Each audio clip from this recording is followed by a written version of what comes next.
నమస్కారం వార్తలకు స్వాగతం. ముందుగా ముఖ్యాంశాలు. మంత్రి అంబటి రాంబాబు మీడియా సమావేశం. చంద్రబాబు పవన్ కళ్యాణ్పై ఫైర్.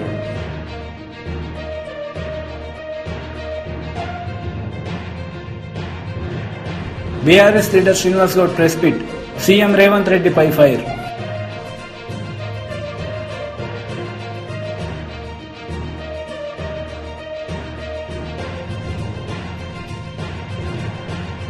మాజీ మంత్రి కేఎస్ జవహర్ మీడియా సమావేశం. సీఎం జగన్ రెడ్డిపై ఫైర్.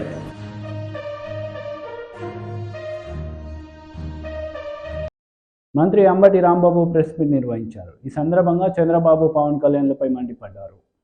రాష్ట్రాన్ని రాజకీయాన్ని సర్వనాశనం చేసేస్తారు అనే దానికి ఉపయోగించాలి తప్ప అగ్నికి ఆ వాయువు తోడైందంట జగన్మోహన్ రెడ్డి గారిని మార్చేస్తామనేటువంటి పద్ధతుల్లో పాపం సుదీర్ఘమైన రాజకీయ చరిత్ర కలిగినటువంటి చంద్రబాబు నాయుడు గారు ఇలాంటి చచ్చు సామెతలు చెప్పి ఏదో ఉత్సాహపరచాలనేటువంటి తాపత్రయంతో ప్రయత్నం చేసినట్టుగానే కనిపిస్తుంది తప్ప పసలేని ఉపన్యాసాలు మీరు అందరికీ మనవి చేస్తున్నా.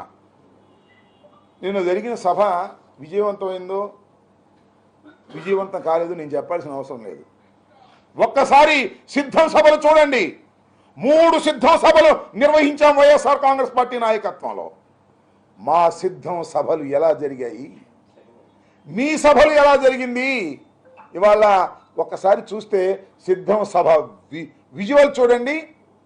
నిన్న జరిగినటువంటి తాడేపల్లి గూడెంలో జరిగిన జెండా సభ యొక్క విజువల్ చూడండి. దాని మీద ఉన్న వేదికల మీద ఉన్నటువంటి వ్యక్తుల యొక్క ముఖాలు చూడండి, ఎంత నీరు గారిపోయినాయో. అసలు ఏంట్రా ఈ కర్మ అన్నట్టుగా. 4 గంటలకు ప్రారంభించాల్సింది 6 గంటల దాకా జనం రాకపోతే బిక్కుమంటా వచ్చి మాట్లాడాల్సిన పరిస్థితి వచ్చింది అనేటువంటి మాటలు వినిపించాయి తప్ప ఎక్కడ ఉత్సాహం లేనటువంటి సందర్భమే అది కనిపిస్తుంది తప్ప ఉత్సాహాన్ని ఏ మాత్రం పెంపొందించినటువంటి సభగా తేల్చి చెప్పేశారు విశ్లేషకులని ఈ సందర్భంగా నేను మనవి చేస్తున్నా. అంతేకాదు తర్వాత చివరిలో మాట్లాడాడు పవన్ కళ్యాణ్ గారు, జనసేన అధినేత. ఏం మాట్లాడాడో నాకు అర్థం కాలేదు. మీకైనా అర్థమైందేమో ఆలోచించండి. రాజకీయాలకు పనికొచ్చే మనిషినా ఆయన? ఎంత ఆవేశంగా మాట్లాడతాడు, ఎంత అధ్వానంగా మాట్లాడతాడు, ఎంత ఎకిలిగా మాట్లాడతాడు. ఏం మాట్లాడుతున్నాడు? ఏమంటాడు? మఖ్యలు ఎరగదన్ని మడత మంచంలో పెడతావా? ఎక్కడ నేర్చుకున్నావా ఈ డైలాగు? ఎవరు రాశారు ఈ డైలాగు? త్రివిక్రమ్ రాశాడా? ఎవరు రాసిన డైలాగ్ చెప్తున్నావు? ఏం నాకు అర్థం కాదా? మీకైనా అర్థమైందా అని అడుగుతా ఉన్నా జన సైనికులారా. అంతేకాదు ఇంకో మాట అన్నాడు, అసలు మనకి 24 ఏంటి, అసలు 24 తీసుకునే శక్తి ఉందా?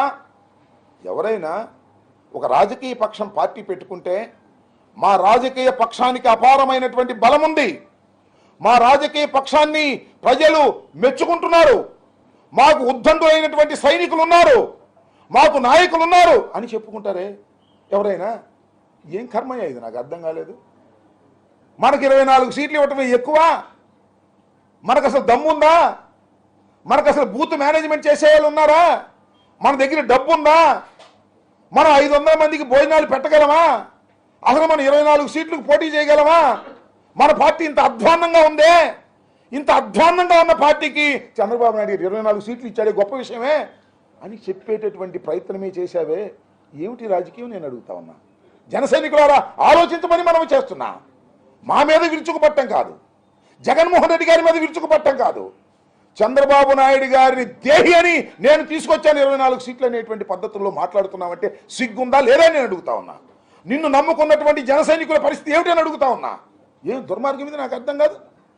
అంతేకాదు నన్ను ప్రశ్నిస్తారా? ఏందయ్యా నాకు అర్థం కాలేదు. ప్రశ్నించడానికే పెట్టిన రాజకీయ పక్షం అన్నావే, ప్రశ్నించడం ప్రజాస్వామ్యంలో హక్కు అన్నావే, నన్ను ప్రశ్నిస్తారా? నన్ను ప్రశ్నించేవాడు నాయకుడు ఉండొద్దు. పోండి, నన్ను ప్రశ్నించేవాళ్ళు, నన్ను మెచ్చుకునేవాడే నాయకుడు ఉండాలా. అది 24 సీట్లు ఎందుకు తీసుకుని అడిగితే ఒప్పుకోను నేను. ఏమిటిది? ఈ దుర్మార్గం ఏంటి? ఈ అన్యాయం ఏంటి? ఈ అక్రమం ఏంటి? ఇదేనా రాజకీయాలు? నేను చాలా సందర్భాల్లో చెప్పా, ఇప్పుడు కూడా చెప్తున్నా. పవన్ కళ్యాణ్ అనే వ్యక్తి, నాకు గౌరవమే పవన్ కళ్యాణ్ గారు అంటే, నాకు ఏ విధమైనటువంటి అగౌరవం లేదు. చిరంజీవి గారి తమ్ముడు, మంచి సినిమా యాక్టరు, బ్రహ్మాండంగా సినిమాలు ఆడతాయి. మా కులంలో పుట్టినవారు, అగ్రస్థానానికి వెళ్ళిన వాళ్ళు సమాజంలో ఒక రంగంలో, వీఆర్ లైక్ దెమ్. బట్ కానీ నువ్వు చేస్తున్నది ఏమిటయ్యా నాకు అర్థం కాలేదు. నిన్ను నమ్ముకున్న వాళ్ళు, మేము నమ్ముకోవాలా, ఎందుకంటే నీ నీ సంగతి మాకు తెలుసు కాబట్టి. నిన్ను నమ్ముకున్న అమాయకమైన జనం ఉన్నారే, నిన్ను నమ్ముకున్న కులస్తులు ఉన్నారే, వాళ్ళేదో నువ్వు ముఖ్యమంత్రి అవుతావు అనుకున్నారే. మాజీ మంత్రి కేఎస్ జవహర్ మీడియా సమావేశం నిర్వహించారు. ఈ సందర్భంగా సీఎం జగన్పై మండిపడ్డారు. కానీ పేద ప్రజలకు ఎక్కడా కూడా జగన్మోహన్ రెడ్డి ఒక్క ఇల్లు కూడా కట్టించలేదనేది అక్షర సత్యం. దాంతోపాటు ఉచితంగా ఇల్లు పోతే పోయాడు. పేద ప్రజలకి గతంలో చంద్రబాబు నాయుడు గారు 2 సెంట్లు ఇస్తే ఈయన 1 సెంట్ ఇచ్చి, ఆ 1 సెంటు కూడా మీరు కట్టుకోకపోతే పట్టాలు రద్దు చేస్తాం, మీరు అర్జెంటుగా కట్టుకోండి అని చెప్పి వాళ్ళు అప్పుల పాలు చేసినటువంటి పరిస్థితి మనందరం కూడా చూస్తూ ఉన్నాం. వాళ్ళు అప్పుల పాలు చేయటమే కాదు, అప్పుల్లో ఊబిలో కూరుకుపోయి ఎక్కడ సెంటు పట్ట నష్టపోతాం, ఎక్కడ ప్రభుత్వం తిరిగి లాక్కుంటుందని భయాందోళనతో వాళ్ళ ఒంటి మీద ఉన్నటువంటి నగలను కూడా తాకట్టు పెట్టి ఈరోజు అప్పుల పాలైనటువంటి పరిస్థితి చూస్తూ ఉన్నాం. ఇన్ని అప్పులుగా పాలవటానికి ప్రధాన కారణం ఈ రాష్ట్రంలో ఉన్నటువంటి అస్తవ్యస్తమైనటువంటి విధానాలు అనేది ప్రజలందరూ కూడా తెలుసుకోవాల్సినటువంటి అవసరం ఉంది. అంతేకాకుండా ఆయన ఏం చేశాడు, ఉచిత ఇసుక పథకాన్ని రద్దు చేసి ఆ రోజు ట్రాక్టర్ 3,000 నుంచి 5,000 రూపాయలకి ఇంటికి చేరా ఉంటే అదే ఇసుక, ఒక ట్రాక్టర్ ఇసుక 15,000 రూపాయలు చేసి, అంటే 10,000 రూపాయలు ఒక ఇసుక ట్రాక్టర్ మీద పెంచినటువంటి పరిస్థితి. కానీ అదేవిధంగా చంద్రబాబు నాయుడు గారు అధికారంలో ఉన్నప్పుడు టన్ను ఐరన్ 48,000 ఉంటే ఇది ఈరోజు 78,000 వరకు వెళ్ళింది. 65,000 నుంచి 78,000 క్వాలిటీని బట్టి ఒక ఐరన్ రేట్లోనే దాదాపు 30,000 పైగా పెరిగినటువంటి పరిస్థితి. ఇసుకలో 10,000 ట్రాక్టర్గా పెరిగిన పరిస్థితి చూస్తూ ఉంటే చిన్న ఇల్లు సైతం 5 లక్షలు తక్కువ కాకుండా ఉన్నటువంటి పరిస్థితి ఈరోజు నిర్మాణ రంగంలో ఉన్నటువంటి అందరికి కూడా చాలా మటుకు అర్థమైనటువంటి విషయం. మరి జగన్మోహన్ రెడ్డి ఇచ్చినటువంటి సెంటు ఇళ్ల పట్టాలో ప్రతి పేదవాడు 5 లక్షల రూపాయల పైగా అప్పులు చేసి కేంద్రం ఇచ్చిన 1,80,000 తప్ప దానికి అదనంగా మ్యాచింగ్ గ్రాంట్ కూడా ఎక్కడ కూడా ఈ ప్రభుత్వం రిలీజ్ చేయకుండా ఉన్నటువంటి పరిస్థితి చూస్తూ ఉన్నాం. అంతేకాకుండా ఇళ్ల నిర్మాణం ఎక్కడైనా సరే ఎక్కడ చేస్తామంటే గ్రామాలకు దగ్గరగా, పట్టణాలకు దగ్గరగా, ఆవాస ప్రాంతాలకు దగ్గరగా ఉన్న ప్రాంతంలో చేస్తాం. కానీ జగన్మోహన్ రెడ్డి చేసింది, ఎందుకంటే అది ఒక పెద్ద కుంభకోణాలు. ఆవ భూముల్ని ఏ విధంగా తీసుకొని నడువుల్లోతు నీళ్ళకు పైగా ఉండి పడవల్లో ప్రయాణం చేసేటటువంటి ఆవ భూముల్ని, సముద్రం పక్కన ఉన్నటువంటి క్రీక్స్ భూముల్ని, అదేవిధంగా దళితులకు సంబంధించి ఎస్ఐండ్ భూముల్ని, ప్రధానంగా అందుకు ఉదాహరణ దుర్గిలో లెదర్ ఇండస్ట్రీస్ డెవలప్మెంట్ కార్పొరేషన్ యొక్క స్థలాలని అవి లాక్కొని పేదలకు ఇచ్చినటువంటి పరిస్థితి చూస్తూ ఉంటే జగన్మోహన్ రెడ్డి దిగజారుడితనం ఎక్కడ ఉందంటే జారుడు బల్లలాగా ఉంది.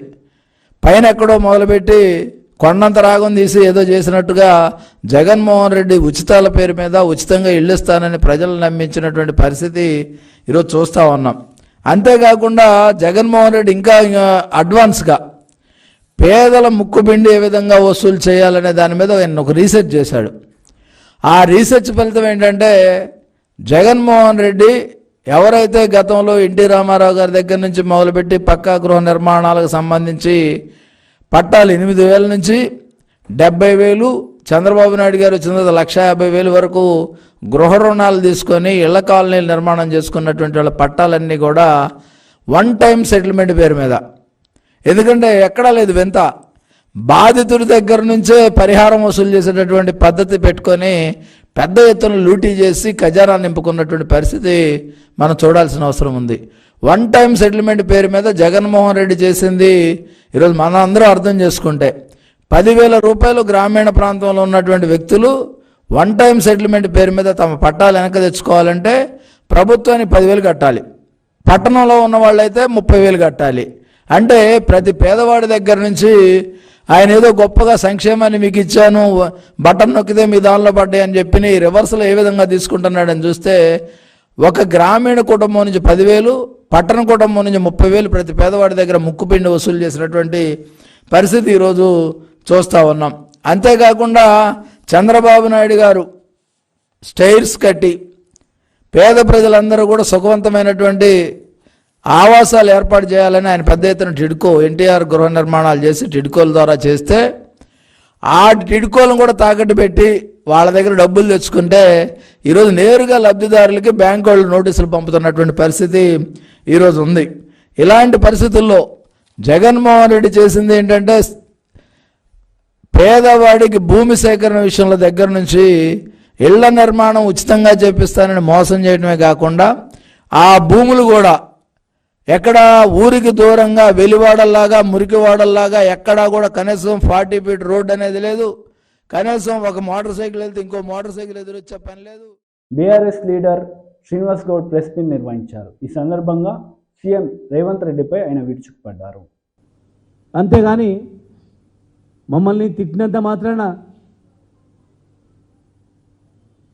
కేసీఆర్ గారిని అన్నంత మాత్రాన పాలమూరు ప్రజలకు తెలియదా? పాలమూరు ప్రజలకు చూడలేదా?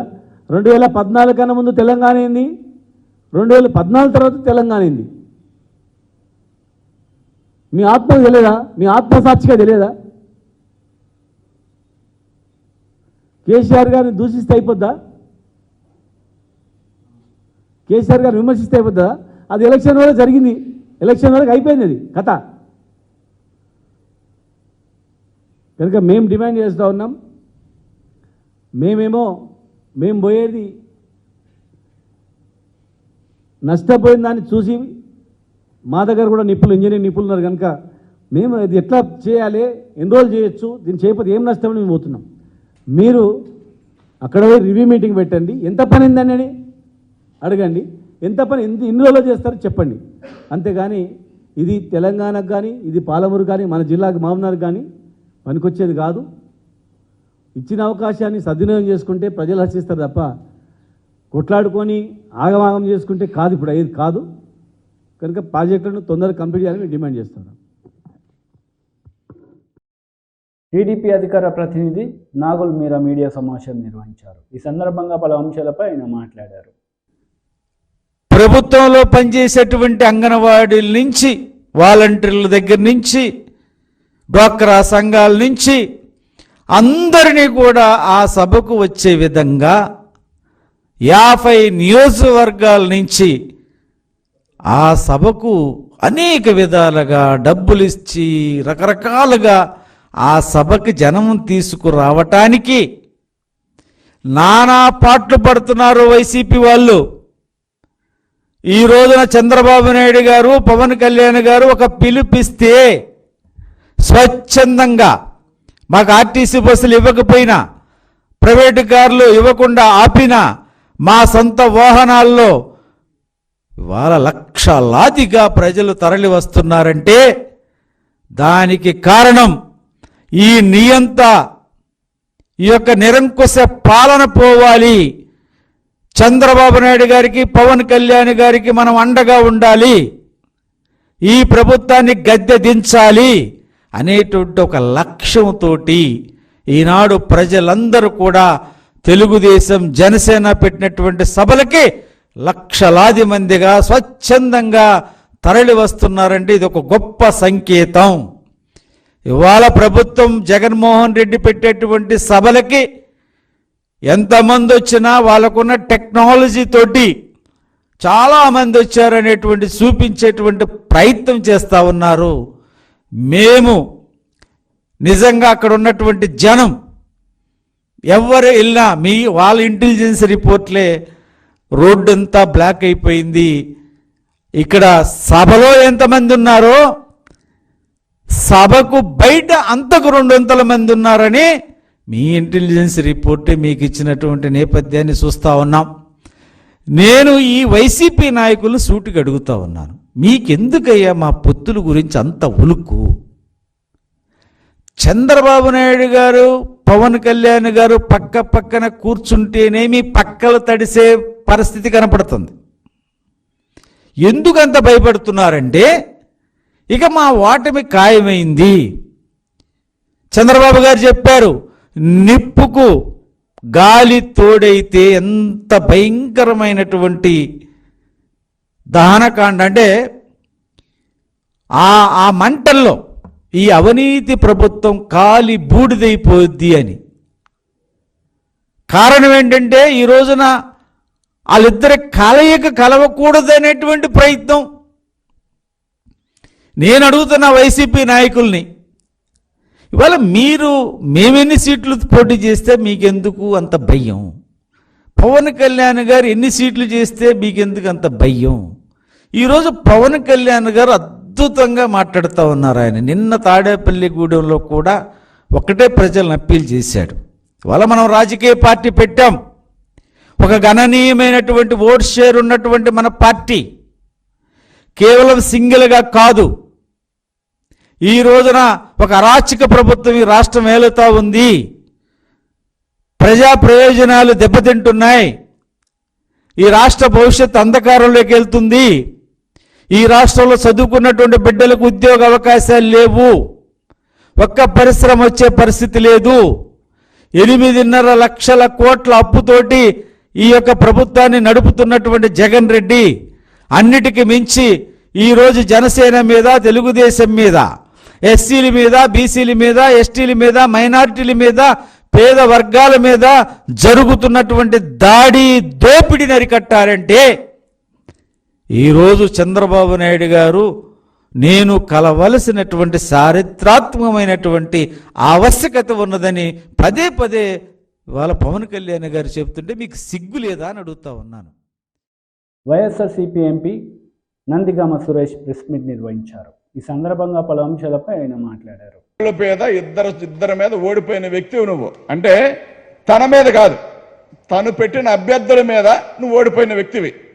అంటే నీ స్థితి అది, నీకున్న పరిస్థితి అది. ఎందుకంటే నిన్ను నమ్మే పరిస్థితి రాష్ట్ర ప్రజలకు లేదు.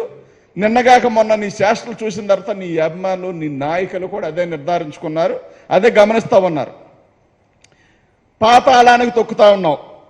ఏ రకంగా తొక్కుతావు ఒకసారి చెప్పాల్సిన అవసరం నీకుంది కదా. నువ్వు ఎమ్మెల్యే కాదు, ఎంపీ కాదు, రాజకీయాల్లో ఒంటరిగా పోటీ చేసి నువ్వు 11-12 సంవత్సరాలు పార్టీ పెట్టి ఎక్కడా కూడా ఏం పొడిచిందేం లేదు, ఎక్కడా కూడా ఏమి సాధించింది లేదు. సినిమాలు తీయడానికి కూడా నిర్మాతలు భయపడే పరిస్థితి. రోజుకు 2 కోట్లు సంపాదిస్తాననే వ్యక్తి నిన్నగాక మొన్న పవన్ కళ్యాణ్ ఇళ్ళు అమ్ముకుంటున్నాడు, వాకిలు అమ్ముకుంటున్నాడు అని చెప్తే తప్పుడు ప్రచారం, ప్రజల్లో సానుభూతి కోసం విపరీతమైన ప్రయత్నాలు.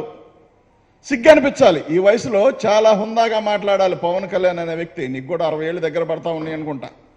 ఈ వయసులో చాలా హుందాగా మాట్లాడాలా. నువ్వు మాట్లాడలేవు. ఎందుకు మాట్లాడలేవంటే నువ్వు సహవాసం చేస్తా ఉన్నది ఎవరిది?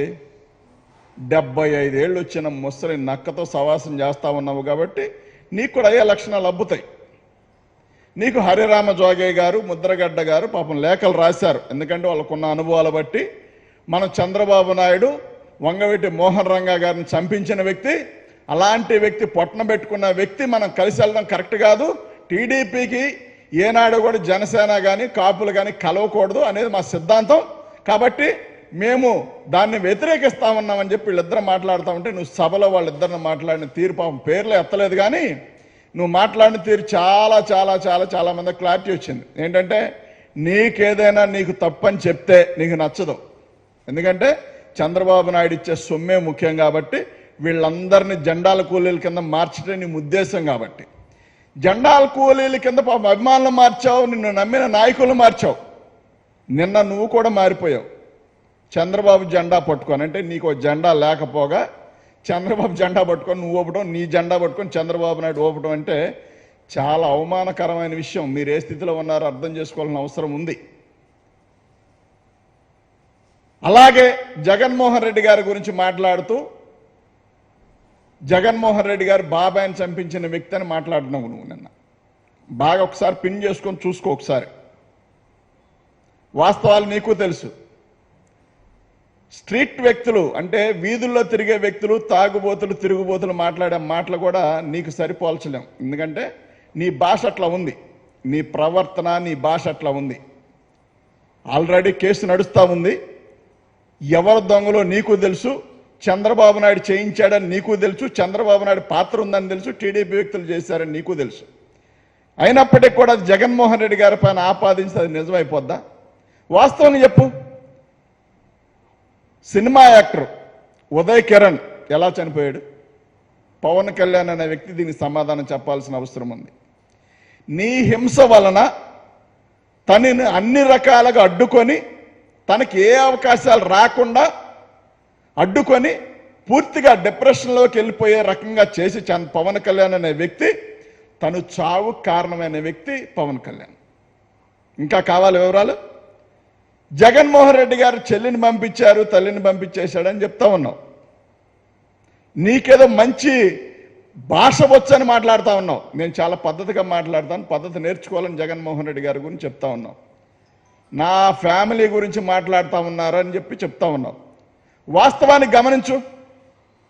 మీ అన్నగారు పిఆర్పి పెట్టినప్పుడు, ప్రజారాజ్య పార్టీ పెట్టినప్పుడు మీ అమ్మగారిని, మీ అన్నగారిని, ఆ పాపని, అన్నగారు కూతురైన పాపను కూడా మీడియాల్లో ఏబిఎన్ వాళ్ళు చేసిన రోత నీకు గుర్తుందా?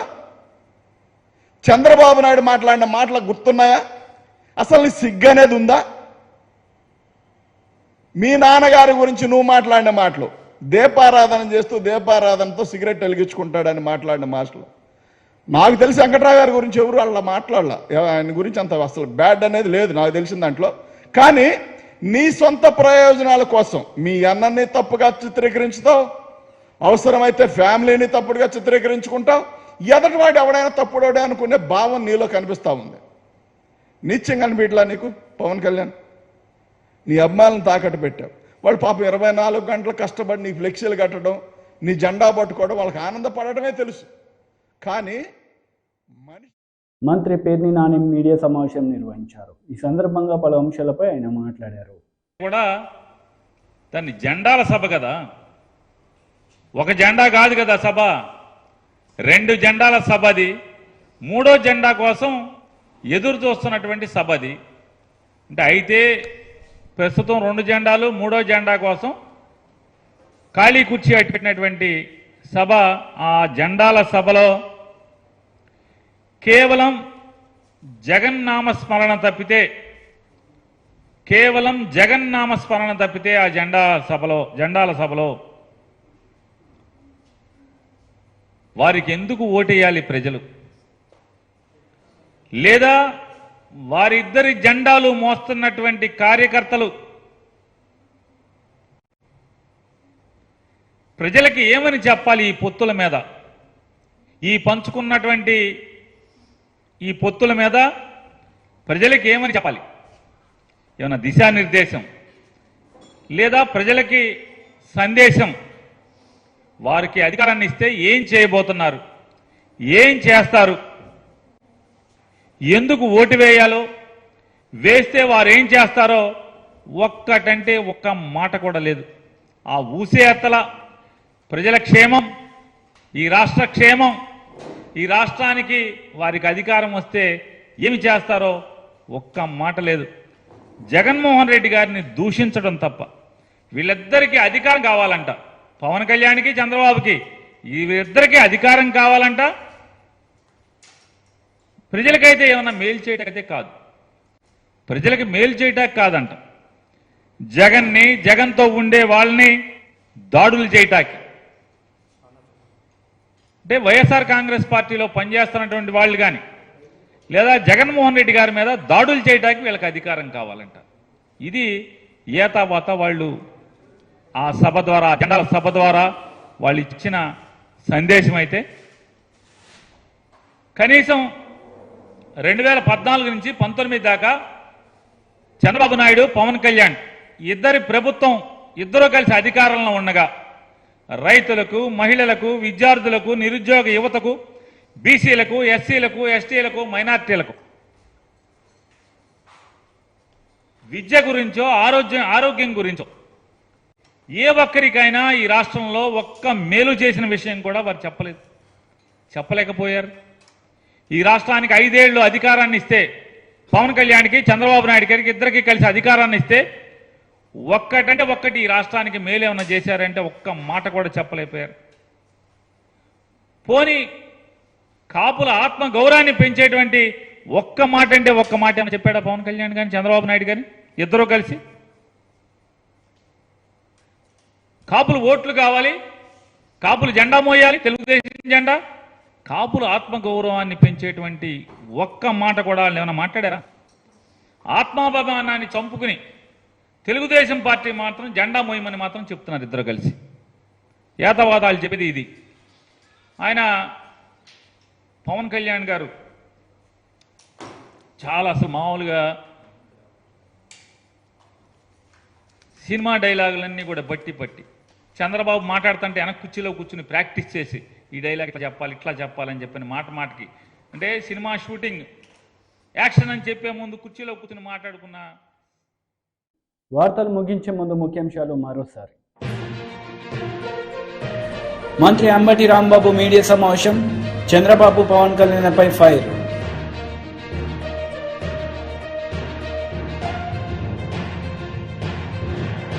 BRS leader Srinivas Goud press meet, CM Revanth రెడ్డిపై ఫైర్.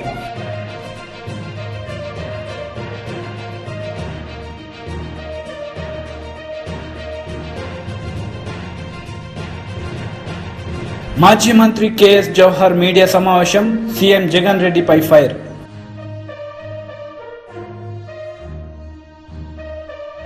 ఈ వార్తలు ఇంతటితో సమాప్తం. తిరిగి ప్రసారమయ్యే వార్తల్లో మళ్ళీ కలుద్దాం. అంతవరకు సెలవు. నమస్తే.